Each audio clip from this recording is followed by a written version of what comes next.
DJ, quite simply, Saquon Barkley is a solar system player. He should dominate the NFL level. I've said, look, everything that Alvin Kamara can do in the passing game, I think Saquon Barkley can do, and he does it in a 230-plus pound package. Look, I think he's the best player in this draft class, but there is no such thing as a perfect prospect. The one concern, Buck, is just getting muddy, getting dirty, grind out some of those tough yards. Everybody's talked about the fact he has a lot of negative plays, a lot of negative runs.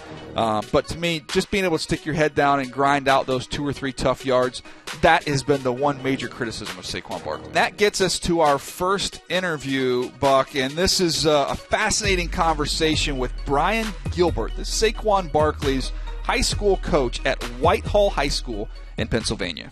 Well, he was probably a little bit different than a lot of the top NFL draft picks. He was kind of a late bloomer, actually. His hard work in the weight room and on the field and things like that just really is the reason why he's the player he is today. He's a once-in-a-lifetime player to coach, that's for sure. The one play that I like to talk about, he wasn't much of a punt returner. He didn't really like but if I didn't put him back there, that I probably would have been ran out of town. But so we put him back there, and usually he didn't catch the ball in the air. He liked it when it hit the ground, let it roll. So they punted from their 20. Went to about our 20, rolled to about the 10, and at this time their whole punt team was down there. He ended up picking it up. 7 guys surrounded him. He made those first 7 miss, went down our sidelines, got a couple blocks, cut back across the field, stopped, like literally stopped. 3 guys went flying by him, and then went again, and that was a winning touchdown. We ended up winning 35-28. It's just something that I'll never forget because from that point on, you kind of knew he was going to be really special.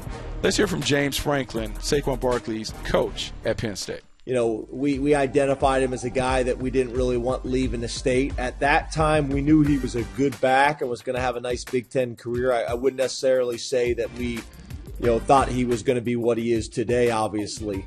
But then I will tell you this, he committed to us, and then his senior year, he had a special senior year.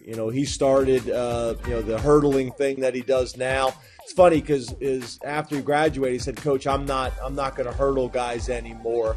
I'm not going to do that anymore." I said, "That don't really make a whole lot of sense to me because in high school in the state of Pennsylvania, it's illegal, and in college, it's legal." So I'm like, it doesn't make sense that you'd stop doing it now when it's actually legal to do it in college, But he's kind of like, I describe him like, Frankenstein running back. Like if you had to choose all the qualities you were looking for to build a back, he's got them. He's the most valuable player in college football. I've been doing this 23 years, and my mouth is wide open watching some of the things that he's able to do. It's great when you talk to Coach Franklin. You can kind of feel his energy and his enthusiasm. But now I'm looking forward to talking to his position coach, Buck. And Charles Huff coached Saquon Barkley at Penn State. He's now the assistant head coach and running back coordinator at Mississippi State after following their coordinator there. But he knows Saquon Barkley as well as anyone. Can Saquon Barkley pound it up inside? Absolutely. He's 230 pounds. He runs 4 or whatever. He squats the world. If you pull up his short yardage highlight, it's him getting his shoulders square, running his legs, getting vertical, getting first downs. If you look at 1st and 10, he probably is going to try to make a play. Gets a little bit of who he is and what makes him special. I don't think it's a fear or something he won't do.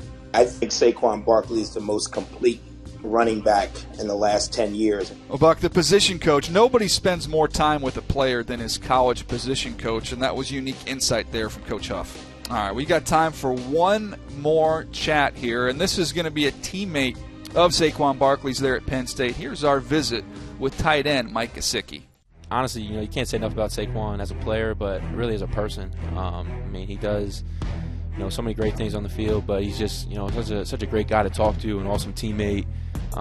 You guys have seen all the videos of him power cleaning 405 and it's unbelievable. In the same day I power cleaned 385, and I think I'm the man. I'm like, oh yeah, I just did 385, and he walks in and bangs out 405, and everyone's like, all right, Mike, we'll see you later. So can he hoop?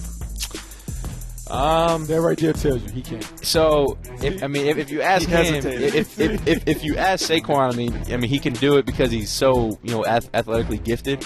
He doesn't have the greatest jump shot, but Duke can jump and dunk and do all that crazy stuff. So I'm sure if you put him in front of somebody with that kind of agility, he's probably a great defender too. Buck, how fun was it talking with him? It sounds like Saquon Barkley, great football player, great athlete, maybe not the best jumper. Anytime you talk to a player about basketball and they talk about rebounding first, you know you can't shoot. They're not a scorer. No, what he can do, though, he can tote the rock. All right, Buck, when you look for a team fit here for Saquon Barkley, it sounds goofy to say team fit when you're talking about a guy we're mentioning might be the best player at his position in the NFL, but where would be the spot he could be the most productive? I'll say this on record, he can play anywhere, but I think the best place for him would be the New York Giants in that offense surrounded by weapons on the outside. Yeah, I mean, I can go a lot of different places. I mean, where is he a bad fit? I guess I could even say the Cleveland Browns. I know there's talk of, going one quarterback and coming back at 4 with either an edge rusher or a corner. But, man, you plug him in with some of the other skill position players they have there with a creative offensive coordinator. I can make a strong case that he would be dynamite there in that Cleveland offense.